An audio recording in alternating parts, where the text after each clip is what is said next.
Oh, wow. What a night. What a night. What a night. This has been a wonderful night. Good evening, everyone. Good evening. Good evening. Invite all your friends. Let them know we are about to start the show. We are about to start the conversation. Invite them to join us so that we can all talk about the societal benchmarks that have been set for all of us, especially during this season of COVID-19, where the reality of societal pressures have really come alive. So I want to invite you to invite each and every person so that we can have this conversation. I am looking forward to seeing you in the comment section. I'm looking forward to seeing you in the viewers area as we talk about societal benchmarks. What are they? What do they entail? How do they affect our day-to-day life? How can we deal with them? How can we deal with the pressure that comes with them without being disrespectful to the people around us that bring around these societal pressures? My name is Nyokabi GK Kamau, and I am your relationship coach all the time. And this is Awakening the Life Within You program where we talk about bringing life back to you. We talk about relationship coaching, building meaningful relationships. And today we are basically learning how to be in a healthy relationship with yourself and the people around you by focusing on the challenges that we encounter every single day because of the society. Now, I want to define what are societal benchmarks. In my own words, these are the standards, the unwritten, the unspoken standards that have been set around us, especially us as a community, as Africans. We have a societal standard that has been set in place, and the expectation that the life has in front of us, especially the people around us. And I will take us on a journey of how these things come into play and how they affect our mental health. Don't forget, this is the month of September where we are talking about mental health, mental well-being, self-care, and most importantly, suicide prevention. So without any further ado, allow me to get into it. Sorry for that. These are the hiccups of being alive. What are these societal benchmarks? When you were conceived in your mother's womb, or when your father released the sperm, the first societal expectation was that you will raise and defeat 1,000 or millions of sperms so that you could get to the ovum and fertilize it. So the first thing about societal expectation and societal pressures is that you have to have raised, defeated 1,000,000 sperms and gotten to a place now where you now fertilize the ovum. The pressure does not stop there. The pressure now begins. Within a span of 9 months, you're expected to have developed your lungs, your brains, every part of your body to become a full born child. And not just that, as a fetal, there's always that expectation of that you should be a certain kg. If you're born maybe with 2.5 kgs or 3.5 kgs, you're termed to be underweight. So there's that expectation during the womb, in that period of your womb, that you should eat what your mother is eating and grow to be strong. Uzaliwe ukiwa na 3.5 or 4 kgs, then you're a baby that people can be proud of. When you're like really too small, people always talk, oh, even you are born underweight, you are born like this, you are born like that. Societal pressures start at the time of birth. Here you are born, you're expected to cry. The first thing the doctor does is to spank you out of your comfort zone and let you know, hey, life has begun for you. You start from there. You start the journey of breastfeeding. You start the journey of being expected to sleep through the night and not to wake up at 3 a.m. in the morning. These are the societal challenges that we are talking about, and we want to break them down in such a way we can understand where our mental health challenges are starting from. When we come to now where the reality of those challenges and those benchmarks begin to really show, is that if you're born in a community where there were 5 of you who are born, and among the 5 of you, the 2 of you begin to speak and begin to walk by the time you're age 2, then the society begins to wonder what's wrong with this one. Why isn't this one talking yet? Why isn't this one walking yet? And you start hearing your aunties complaining, na huyo mtoto amekaa sana before aanze kutembea. This one is taking long. This one is a late bloomer. The societal pressures begin there. The benchmarks are set for you. From there, by the time you're getting to the age of 5 years, you are fully expected to have started your kindergarten. Now, I want to talk about this particular benchmark of starting your kindergarten by the time you're 5 years old. And I want us to take our eyes off the town life, where you're 5 years old, you have a bus that's coming to pick you, or a school bus that's coming to pick you and take you to school, or your parents are in the middle class, they have a car that they drop you off to school, or you basically have a group of people, but the school is like 1 kilometer away or 10 meters away from your home. I want to think about this child who is born in the village and they have to cross a river to get to the school.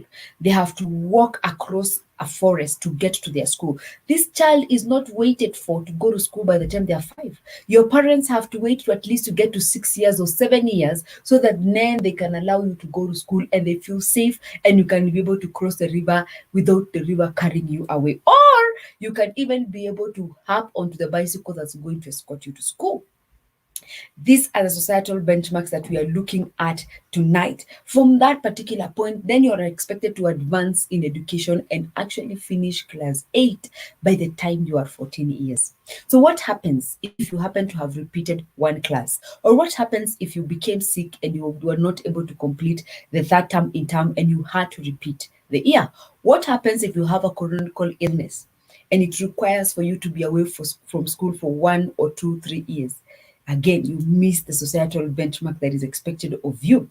Moving from there, we go into the high school class. By the time you're 15, 16, 17, 18, you should be finishing your Form 4. So there is this pressure and this expectation. By the time you're 18 years old, you've done your basics, your basic education, you've gone through kindergarten, you've gone through primary school, you're now in high school by the time you're 18, and you're expected to perform extraordinarily well and enter and secure a position for yourself in campus. I know you're wondering, Yokabi, we know all these things. Why are you bringing them up and why are we talking about them? These societal pressures or pressure, or societal benchmarks are the reason why we are experiencing so much mental breakdown in the society we are living in. They are unwritten, they are unspoken, they are undiscussed, but they are there and they are expected of you. Let's say you move smoothly, by the time you're 18 years, you have finished Form 4. Now, teenagers and guys who are between the age, all those that have teen years in them, they're the ones who know the reality of societal benchmark pressures. Because by the time they're getting to Form 4 in their 18th year, they have been going through the pressure of performing better than the child next door, performing better academically, performing better in terms of discipline. There is always that comparison. Why can't you be like Nyokabi's daughter? Why can't you be like Kamau's son? Why can't you be like that particular? There is always that comparison. There's always that standard that has been set in place. If you're a late bloomer and you delay a little bit to go into adolescence or into puberty, and your base does not develop as fast as you anticipated, or maybe your breasts do not grow and you're left behind, this that societal pressure that people always refer to you as a child. On this particular mark, I have a particular boy that I mentor and I work with.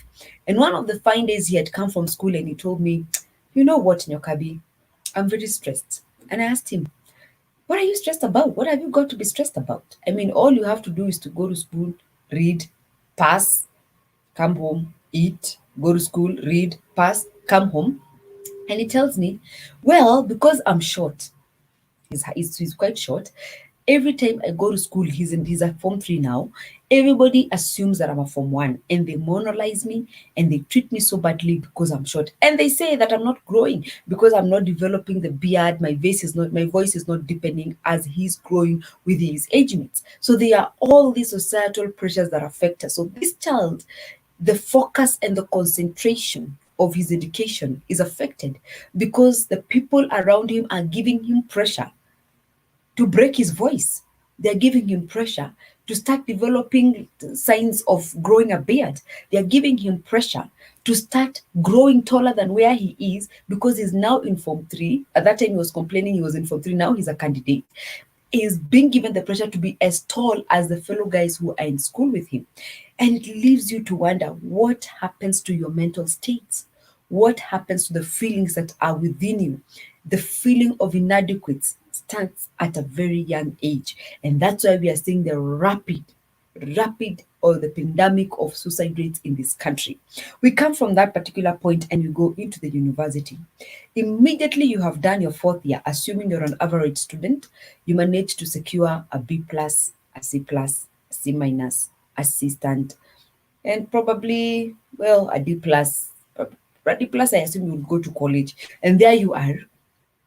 There's this expectation that immediately you have completed your course, that there was an expectation that you would do a course. Now you have completed the course, and now they expect you to find mutu.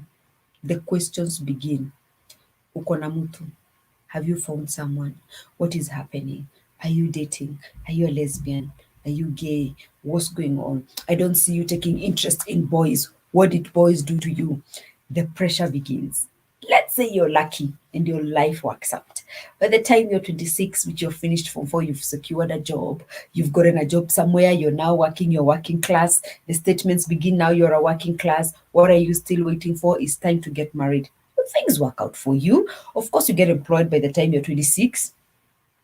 In a perfect world, get employed. Then once you get employed and you now lucky enough to find a partner who probably you are dating in campus or dating in high school, and the relationship has developed and grown to what it is now, and now you can get married. By the time this pressure of 26, 25, 26, 24 for girls, there's that expectation that you need to get married within that period of time. Because if you exceed and you go to 27 to 28, now people start looking at you funny like, oh, sasa sasa maringo imekwisha. Now you just want somebody. You don't care whether they can walk or they can speak or they can smile. You just want somebody. This is that societal benchmark that by the time you're 26, you're married. But ukichelewa sana 27 as a girl, when you're a gentleman, by the time you're 28, you're almost clocking your 30s.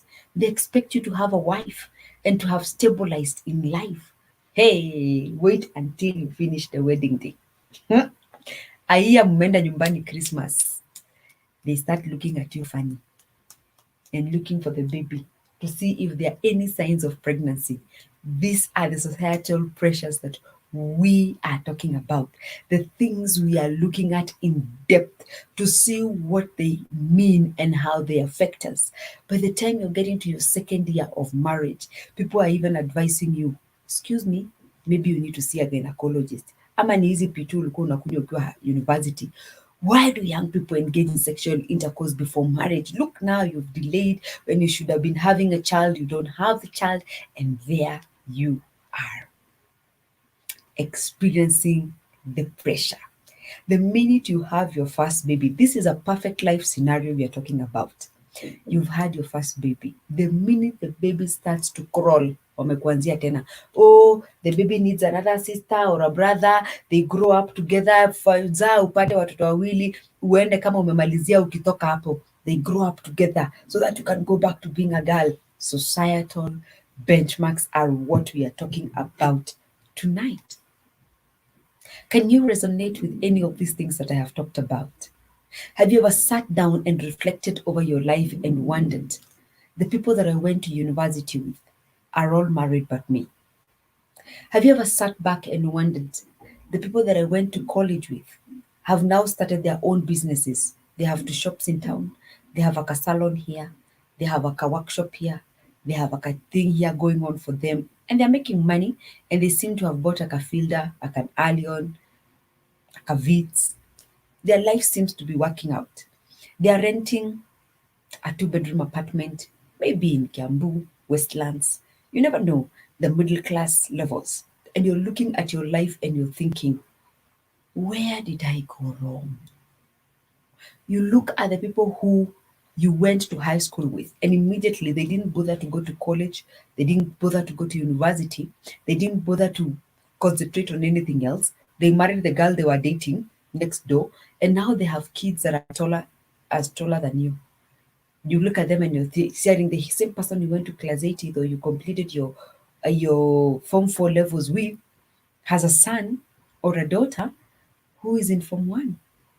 Na wewe hata hujanunua diaper batch yako ya kwanza. You don't even know where these kids come from. So you're sitting there and you're thinking, where did I go wrong? Why isn't my life working out the way I had seen it and the way I had perceived it, the way I had looked at it. These are the things we are talking about tonight. And as we continue with the conversation,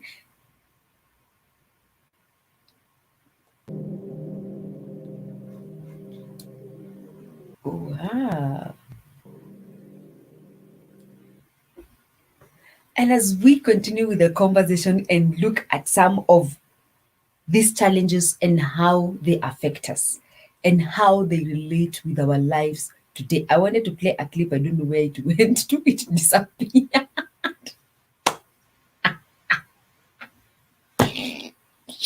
Oh my God, the challenges of going live. Before we go to that, allow me to highlight Frank here, who is watching me from Dubai, and he's saying, watching live from Dubai, UAE, like the show. I appreciate your good job. Thank you so much, Frank. I appreciate that. Thank you for watching all the way from Dubai. Share with your friends and invite them come and join the conversation right here. Remember, you can watch me on YouTube and you can also comment right there on YouTube, and I will be able to see your comments and we can engage one another and we can have a conversation about it and see what's happening. Do you resonate with these societal challenges that I'm talking about? Now, I want to talk about by the time you're getting down to the age of 38 or 40 years, this is the period where we start to lose our parents. We start, unfortunately, we start to lose our parents by the time we are 40, 45, almost 50, we start to lose our parents. There's these societal benchmarks that expect you to have built a network of friends who gather around you and help you to give your parent a befitting send off. Either the church or the community that you belong to, you are able to pull more than one clergy to be present at that particular burial. You are able to invite political influencers or political affiliated members of parliament and political heads to come to that particular function. People are looking out to see if you're on that level. These are the societal benchmarks that we are talking about and discussing about tonight. And I'm wondering where the people are at. Where are they so that we can invite them and continue this conversation in the comment section, and I hear what you're thinking and the questions that you have in relation to this particular topic. How do these societal benchmarks affect your life as an individual? And how do they affect your general mental health? When you look at the life of the people around you, when you think about a benchmark, when you hear a company, we are going to benchmark.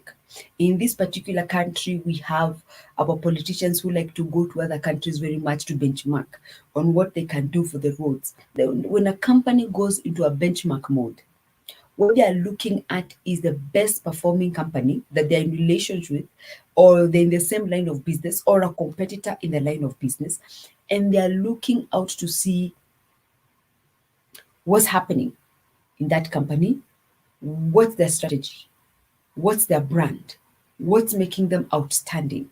So they look out for those small details, and then they see how they can apply what this company that is doing exceptionally well into their own company. So it is the comparison of the best by gathering data to adapt or to incorporate or to bring in their style of business into this company that is particularly in benchmarking.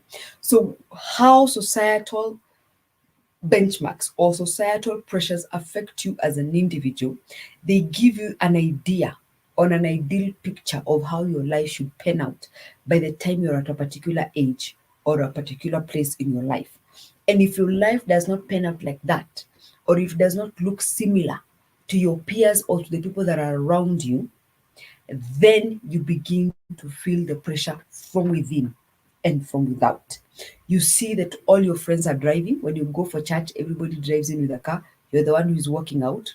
You're the one who's driving your Futsubishi. You're walking out with your feet. When you go to family gatherings, you see everybody is living in these nice houses that are well done, that look amazing. And there you are by yourself, and you're wondering, hey, where did I go wrong? They put you in that state of feeling inadequate. You're feeling like you're underperforming, or there's something wrong with you, and that's why you're not performing as well as you should have performed. And they leave you in this question of, what should I do to make it better? Because we're in the month of suicide prevention or self-care month, we are looking out to take care of ourselves as an individual. You take care of you as a person and not look so much at the pressures around you and what the people around you have achieved. The main purpose of this topic was to make us aware of where these pressures are coming from. If you talk to a suicide survivor and you ask them, how did you get to that point that you are willing to take your life?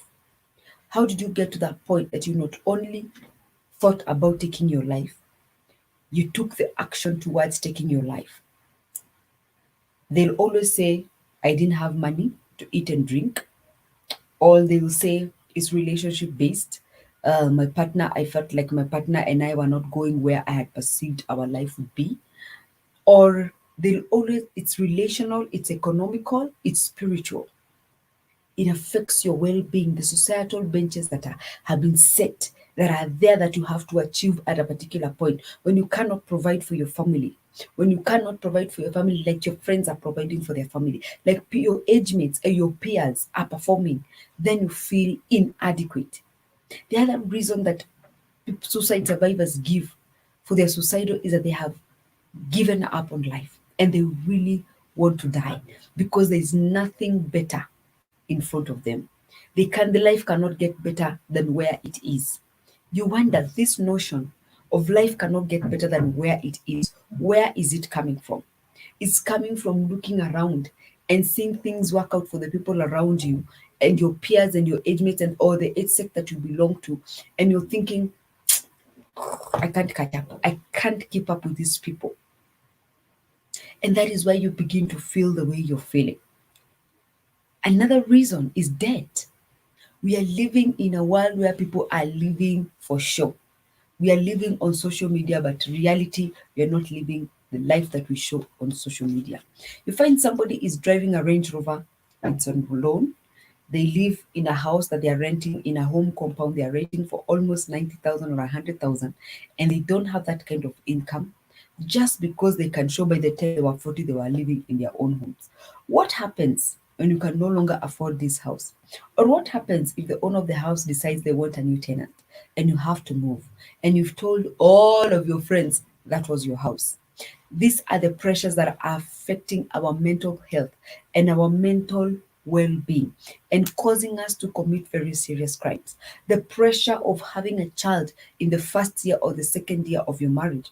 What happens if one of you is infertile? What happens if you have a medical condition that results to the inability to have children immediately after you're married? So these are the pressures. You're sitting there and you're thinking. Recently, we had this conversation that was going on social media of this gentleman and this lady who happened to be my personal friends. And immediately the heinous crime had been committed because the gentleman killed his wife by shooting her four times. Four times. He shot her four times. And they had been married for 10 years plus. I have known them for more than 10 years. And I was thinking, what? So what was happening in social media was people were commenting and saying, oh, they've been together for 10 years and they couldn't have children. Oh, the lady left the relationship and then she conceived and then she came back pregnant and the guy couldn't handle it and shot her. By the time the postmortem was being done to confirm that she wasn't pregnant, already the story had been spinned that she had gotten pregnant outside of the marriage, hence the reason why she was shot. These are the societal pressures that we are talking about. Who said that if two people get married, they must have children within the first year or second year of marriage? Who said it out there? These are the pressures that we're talking about. Whose clock are we running up against? That if you're a lady, by the time you're 28 or all the way to 35 years and you're not married, then you're late. Late for what?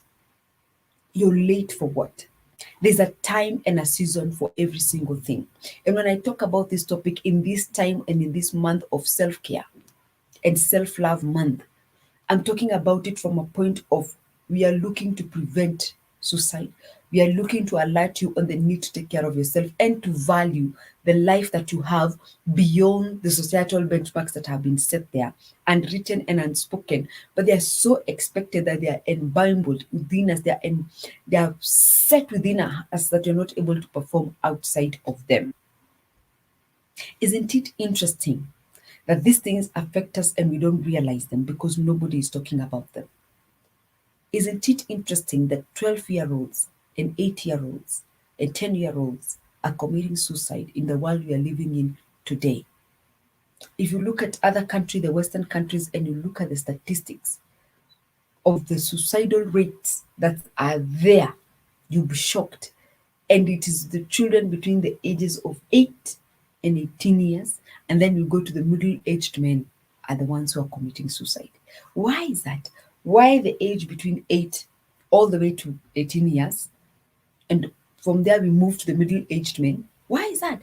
Those are the societal pressures. These middle aged men, when they survive and we ask them, why did you want to take your life? They talk about those benchmarks. Oh, financially, I'm not able to take care of my family. Oh, I'm not able to build a house. I'm not able to do this. I'm not able to do that. And all those challenges affect our mental well being.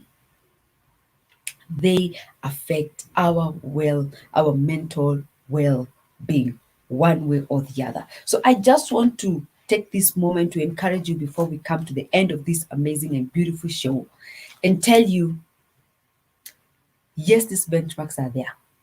Yes, they are affecting you.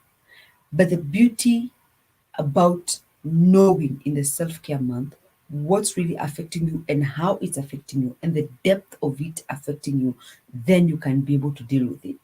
If you went to a hospital and you're feeling unwell, tests were done, scans were done, all kinds of things were done, and they weren't able to diagnose you with what's affecting you, you really don't feel like you have achieved anything or like you have gotten the help that you need.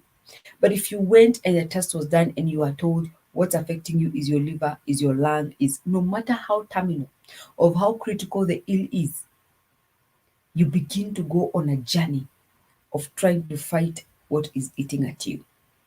In this month of September of self discovery and suicide prevention, we are encouraging you to know where is it that all those thoughts that are spinning on your mind coming from. Where are you feeling inadequate and where is that inadequacy coming from? And when you look at your life and you look at the lives around you, what are you aspiring? What are you admiring and what are you envious about? Because what you're mostly envious about is what is affecting you emotionally, psychologically, and causing you to experience anxiety, leading to depression, panic attacks, because you're trying to keep up or chase up with a clock and it isn't working. So I want to go into the comment section before we come to the end of this show. And I have my dear friend there, Victoria Nikada, who is saying, how does one learn how to live life on their own lane? I want to keep that comment right there so that we can discuss it step by step. So Victoria Nikata is asking the founder of responding to life and not reacting to life. Nitaongeza hiyo kitu, not reacting to life until it becomes part of responding to life. Anyway, so how does one learn how to live life on their own lane? Number one is acceptance. Accept where you are. Accept if you're a late bloomer, you're a late bloomer. If you're a fast bloomer, you're a fast bloomer. Life does not work the way we see it. It works out, it unfolds itself. There's a season for everything. There's a season to be single, there's a season to be married, there's a season to be a widow, there's a season for everything. There's a season to be in school, to study and perform. There's a season to out and have a good time. It's to identify, number one is to accept where you're at, to accept who you are, whether you're a fast bloomer or a slow bloomer. Very important to accept that so that you stay within your own lane. Number two is to identify the season you're in. If you identify that you're in a season of waiting, do what you need to do in that season of waiting. The problem of not staying the lane or knowing where you are in life is trying to chase to where you're not. For example, let me give you an example. If I'm in my vehicle and I'm driving on the highway and I see the vehicle that I want to drive, I can easily move my mind from the vehicle I'm driving into that vehicle and start focusing in that vehicle. The difference is I only have control of the vehicle that I'm in. The one I can physically feel the pedals, the one that I can physically control the steering is the vehicle that I am in. So knowing the season that you're in and staying within that season, it's good to see where you want to go, but do not rush into that and try to drive the other vehicle before you've gotten there. Stay within the season where you can press and step on the pedals that you're in. And she's saying, especially with so much pressure to follow the crowd, there's so much pressure. In fact, I think if there's anything that really affects our mental being and our whole being, is that thing of people giving you pressure. I was speaking to a young lady, I think a day ago or 2 days ago, and she was telling me that she's going through a lot of body shaming because people expect that she's so skinny. They're telling her she's so skinny, that is why she's not having a partner. Na kuna mwingine anaambiwa you're too fat, that's why you're not finding a husband. So you'll never really fit into a particular space with people. There will always be that limitation that applies to them that they will apply to you. So it is for you to go on a self-discovery journey and know where you are at. Be different and be comfortable with being different. Do not allow people to pressure you into things. So one is often viewed as not normal when one is closer to move differently. There is that issue, and it actually becomes a stigma. When you want to move differently and you want to do things differently, it becomes stigma. For example, if you're a couple who love each other, and maybe you've decided for the first 3 years of your marriage you're not going to have children, and you go ahead and you take a precaution to prevent yourselves from getting children, within that period of 3 years, there'll be a lot of stigma. People will be looking at you and they'll be thinking, something is wrong. This woman, it must be the woman. Oh, it must be the man. Something is wrong with this couple. Why aren't they having children? So what is not normal or what is not the status quo in our society is stigmatized and looked at very negatively and put plastered out there for people to see, and people are speaking and whispering behind your back and saying, oh, look at where they have gone, they got married, they have not done this, they have not done this, and then you come to this level where you're with somebody and you have 3 4 children, and because you've not done a wedding, and the people who have done a wedding say nullify your marriage. They say you're not married because you've not done a wedding. In fact, they count you among the single people. And yet you've built your life with this person. You have children, you have a beautiful marriage, but because you've not done the physical wedding, it is termed as weird. You hear your parents saying, especially the parents of the girl, they keep on saying, oh, we don't know that gentleman because they have never come here to Russia. Never come here to fulfill their traditional obligation rights. So you hear them complaining, oh, background and murmuring, and this person has been together for so long. They refuse to accept because you've not done what is normal. So do not be afraid to be different. Different is beautiful. Different is acceptable. I have Nikata again who is saying, ha ha. Oh yeah, that is about responding to life and not reacting to life. I love that statement. It really challenges me. We have Steven who is saying, amazing. Thank you so much, guys, for joining the conversation. We have Kabi. Lynette who is saying, I think the next topic should be how to be unwavering to your path in this journey of life. If I can touch a little bit on that and say that when, number one, I've taken you through here at Awakening the Life Within, I've taken you through the journey of self-discovery, knowing who you are, understanding the way you behave and why you behave the way you behave. If you haven't seen those videos, they're on YouTube and they're here on Facebook. Go and look at some of them and understand why you behave the way you behave. In being unwavering in your path or in your goal or in your vision of where you want to go, you need to know who you are. When you know who you are, then you set a path for yourself. And setting that path requires that you have a goal, you have a vision, you have a mission, you have an idea of where you want to be, where you will fall within a particular period of time. Now, Kikuyu say, or the white man say, that the noise of a frog does not prevent the cow from drinking water. If you have a vision and you have a focus and you have where you're going, all these other noises should not deter you from the path that you want to go on. And the thing that we make a mistake as human beings is we try to explain the vision to other people. We try to justify why we are doing the way we are doing, when we are doing it, with who we are doing it. For example, again, I come back to a couple that doesn't have a child because this is the most powerful example that I can give you of societal pressure. This couple, they can choose to not have children. But because it's not normal, it's not the status quo, people will always talk. They think that the life is incomplete. Like the people who are single or single parents, there's this notion around the society that your life is incomplete. Your life is not incomplete because having a partner in your life does not make your life complete. You are complete by yourself in your wholesome, You're complete. The other person comes to complete or to complement your completeness. They don't come at it, they find a half glass like this and they start to fill it up. You're already full as a person. So when the other person comes, they come with a full glass and together you build a life together. So, but this pressure that's there with people thinking that, what you're doing isn't normal, stop justifying your path. Once you know your path, don't explain it. There's a story in the Bible of sharing your vision and sharing your dreams. Not everybody should know your vision and your dream. Know where you're going, write it down according to scripture, make note your vision and your dreams, focus and walk the path. Draw a vision board of where you want to go. Eventually, they will catch up. They will look and say, oh, that is where she was going. That is why she did not get married when we wanted her to get married. Eventually, they will come to a place and they'll say, oh, this couple, they don't have children. They're very happy. I admire their life, right? They'll always look and say, that is where they were going. I can see someone here is having a light bulb moment and they're saying, your light is, by the way, you look stunning. Oh, thank you, darling. Oh, the compliment is beautiful. I can see guys are joining the conversation. Hit the comment section below and let me know what is standing out for you on these societal pressures that you're talking about. Do you relate to these societal pressures? Have you been there in a place where you've been told, perform like this person? You're expected to perform in terms of performance, in terms of academics. Like now, a degree now has become like a Form 4 certificate. If you have just a degree and you go somewhere, you have a degree, people look at you like, ni kama hujasoma. It's like you've not done anything with your life.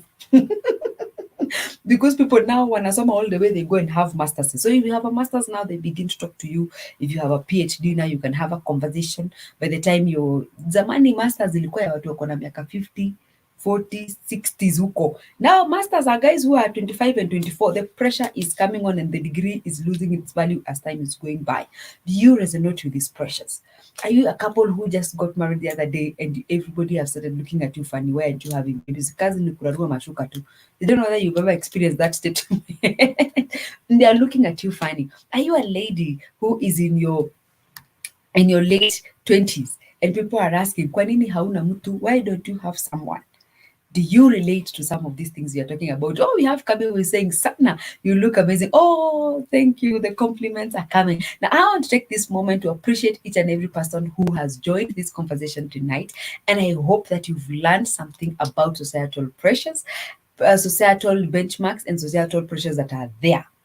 I have another question that's coming from Nikada. She's asking, how do you then deal with disappointing your close family, e.g. parents and kids?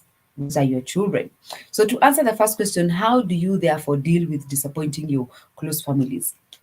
Let me tell you, and I'll be just as blunt as I can be. And me, I'm known for bluntness. It's about authentic conversations. Your life is your life by yourself. I always say I'm not living my life for Kamau and Kamau is not living his life for me. As much as we are joined together by the hip and we are bound together by law and we are tied together by the fact that we are Christian and the Bible says, let no man, including us, lay asunder. His life is his life and my life is my life. If I die today, it will be me who will die. If he dies today, it will be him who dies. So the life that you're living is up to you. So what you do when it comes to parents is you can help the parents to understand the vision and explain to them, Mom, I may not be married at this time, but at some point I would like to get. I like what this lady, she's called, who her name is running out of my head. She's a musician and she was being interviewed. And she said that she would love to get married and settle down and have children and have a beautiful home. But marriage is not her ultimate goal. It is not the destination. So her life is still moving on. So if you find a respectful way and a loving way to explain to the people who matter the most around you, especially to children who ask, why don't I have a daddy like all the other children in school? You explain it to them. Authentic conversation. Be blunt and as open as you can be. Be vulnerable because you're also teaching them how to deal with their emotions and tell them this is the situation where we are at. Mommy has not found somebody to marry them yet. And yes, you do have a father. It's just that your father and your mommy have gone separate ways. There's nothing wrong with separation. There's nothing wrong with people disputing, disagreeing to the point they can never agree and you go separate ways. There's nothing wrong with that. It is about explaining the situation openly and as honestly as you can be. When you decide to be your own person, when you decide, this often is the worry of every person who wants to go against the wave. Yes, and sometimes it becomes a rejection. You can be rejected by family members, by society. But can I tell you something about this particular comment here? Is that no matter what you do, it will never be enough. If you become wealthy, you become stingy. People associate you with stinginess. Oh, uko kwake lazima uende na appointment. Oh, they have money but they don't want to help you. If you're poor, wewe, do something with your life. We are not here to help you and support you. Go and work like the other people and make money. Yani, if you're there in the middle class, mumekaa hapo miaka yote hamuguru, hamfikiri kitu ingine, hamtaki kujenga, hamtaki kununua gari ingine. Yani there is no at any particular time that you will ever be where people want you to be. If you decide to get married, they tell you, oh, why did you find a taller person? At your ex, you are even better with your ex. Sasa huyu ulitoa wapi? Yani, in this life, I am telling you, it is impossible. It is impossible to meet people's expectations. I want to give you an example of this particular thing.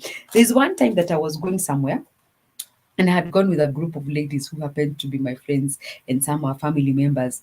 And so ilikuwa gari kubwa, so we were many. They were sitting in the back. So as I was coming up, I was climbing up somewhere. I happened to pull the vehicle like this. So the lady who was sitting here in front with me goes like, hey, nini hautainibeba tena? You almost killed us. Na gari tu ilinama tu kidogo hivi, alafu ikarudi, but nikakanyanga mafuta ndio nitoke where I was. So yeah, you will never carry me, you will never carry me. I didn't even know you don't even know how to drive. Oh, yeah, yeah, yeah. And she went on and she went on. So later on, I just sat down and we had to go to another function and now we are going for a further distance. And now they had to go with the same vehicle. They didn't want to be carried with.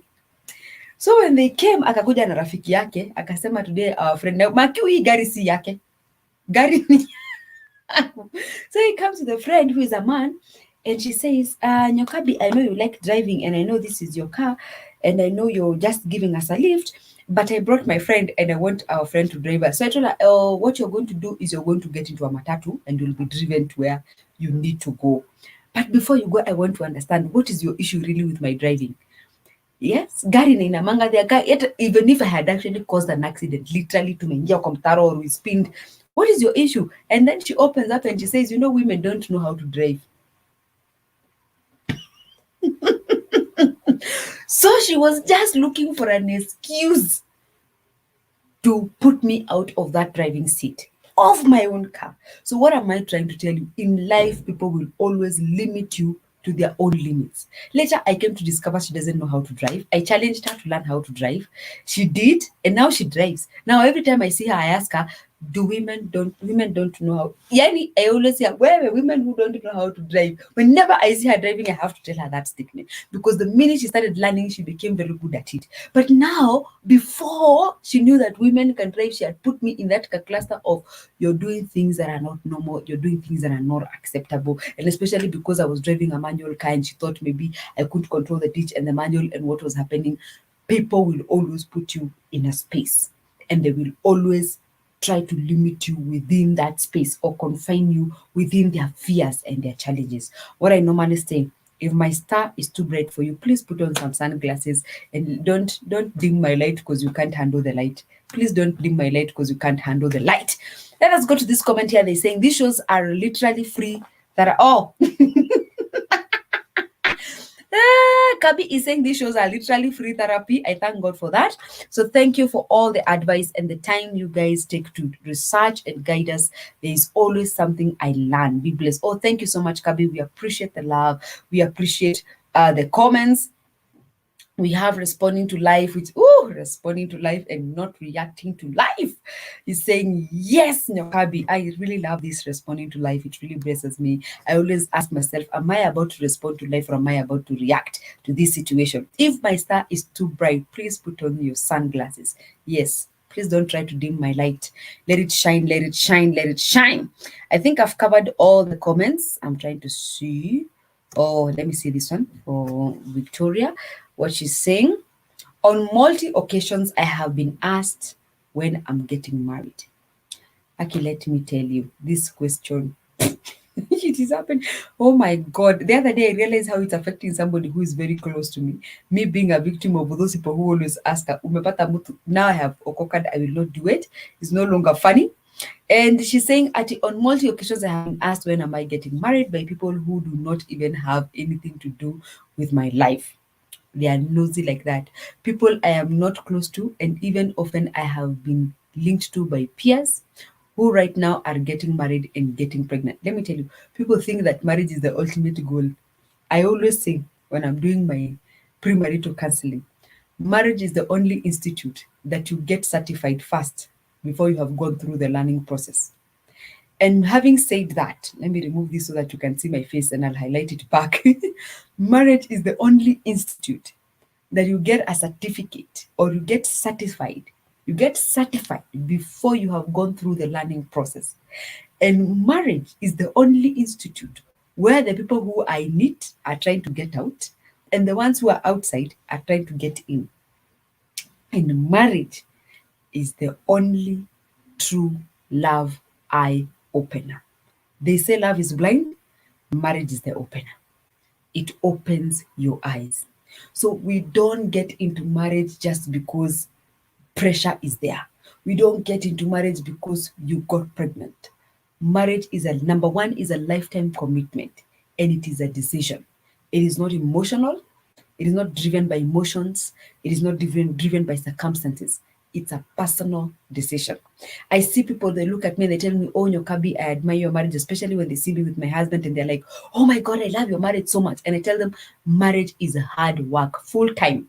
Yani ni kazi ya mjengo. It's koroga. Every day you're putting in the work, you're putting in the food.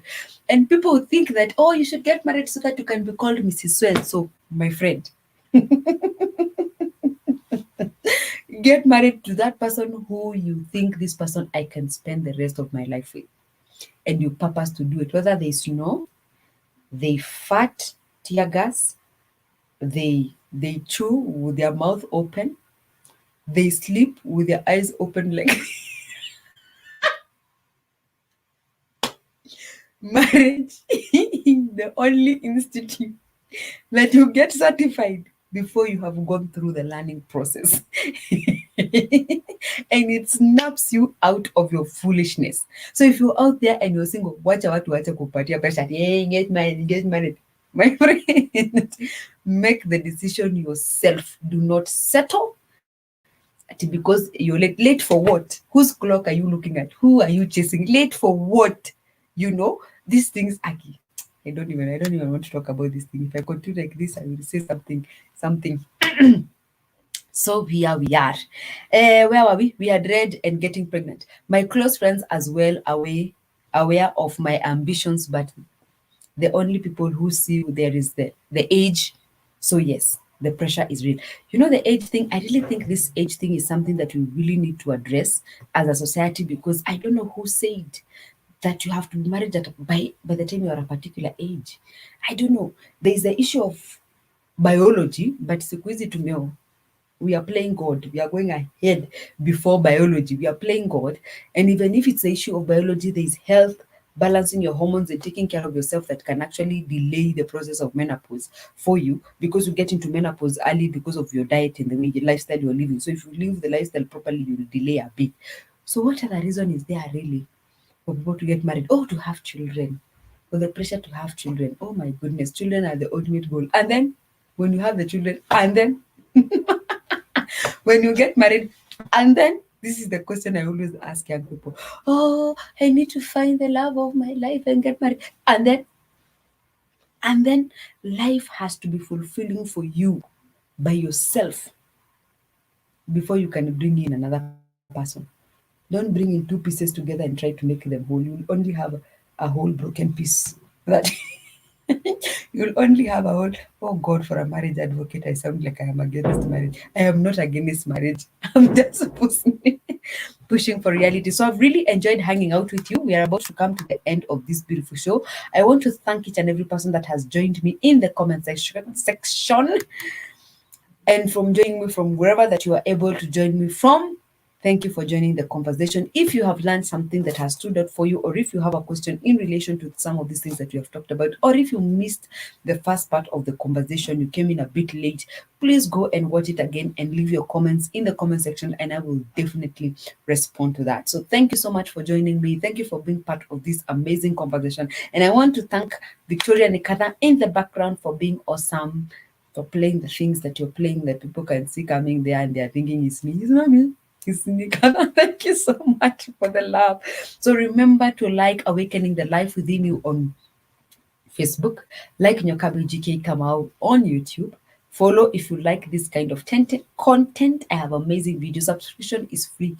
To subscribe on YouTube is free. You're not being charged anything. Just press that button and hit the notification bell so that you're notified whenever we're having this kind of conversation. Follow me on TikTok. Follow me on Twitter.